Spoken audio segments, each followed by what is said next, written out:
Hey onda, thanks for watching Doing Life with Jenny. If you're new here, I just moved from the US to Mexico to the state of Hidalgo. I bought land here and I'm almost finished building my house. Today I'm going to tell you all about the process of buying land or property here in Mexico as a foreigner.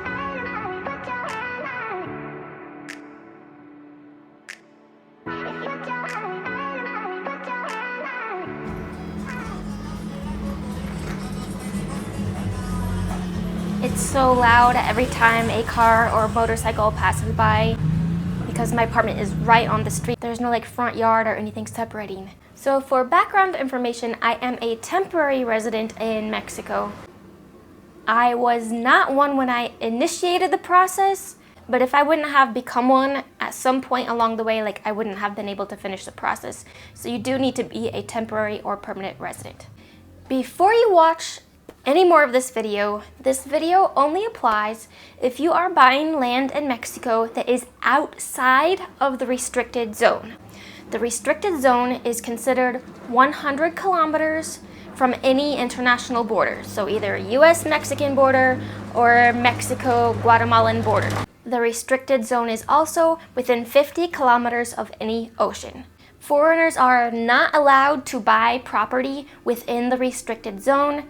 There is a way to do it. Basically, you will indirectly own the title through something called a fideicomiso. It's basically a land trust. I have no experience and no knowledge about this topic. My property is outside of the restricted zone.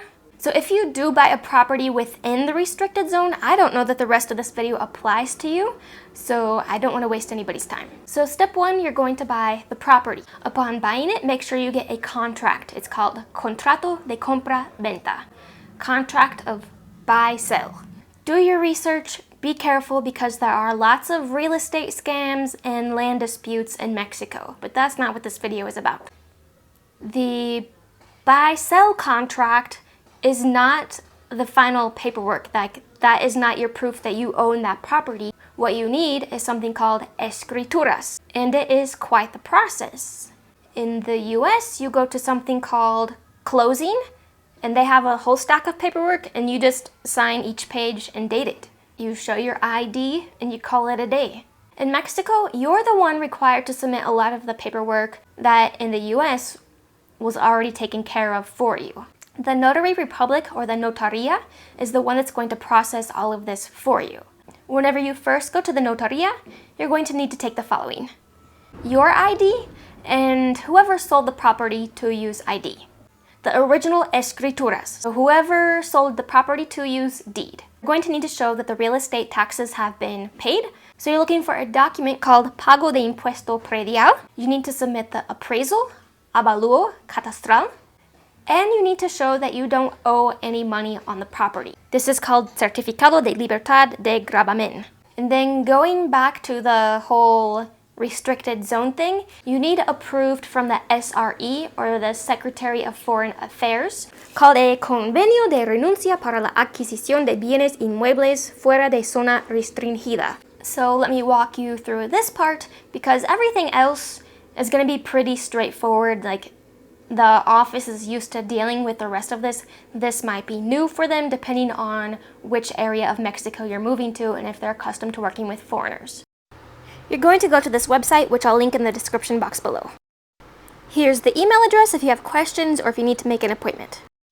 If you keep scrolling down, you'll find a list of all of the requirements. You need to fill out one of these two forms, FFSRE 006 or 007. Make sure you fill it out on the computer, then print it out.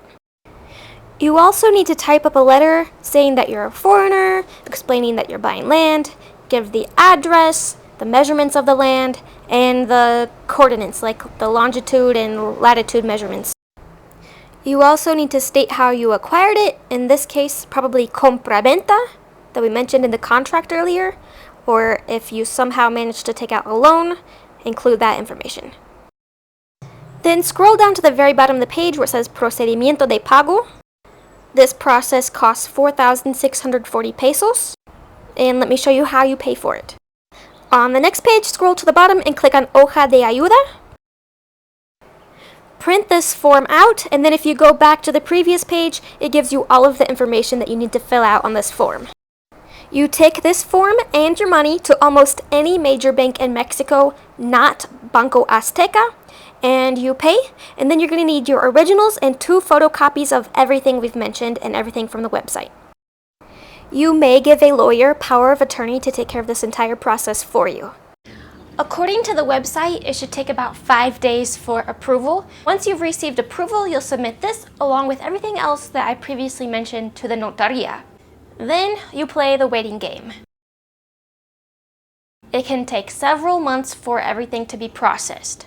I suggest asking politely how long they anticipate the process taking, and then after that date has passed, going in and just following up just to kind of keep a little bug in their ear. Once they have finished, you and the person that sold you the property are going to return, again with your IDs, and sign the last of the paperwork. Once you both have signed the escrituras, they will go off to the registro público, which is kind of like the county office, register office, whatever you want to call it. It will take them about 20 days to process it, and then you are finally finished.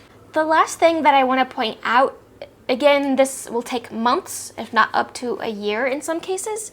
You do not have to wait for the final copy of your escrituras to come back to start building if you bought a plot of land and not a house itself. You may request a letter from the Notaria saying that everything is being processed, and with that letter, you can get your construction permit and go ahead and get started. I will have a video coming out soon that is all about what to know when buying or building a house in Mexico, like the construction itself, not the process of buying. If these types of videos are of interest to you, be sure to subscribe and turn on the notification bell. Adios, see you in the next video.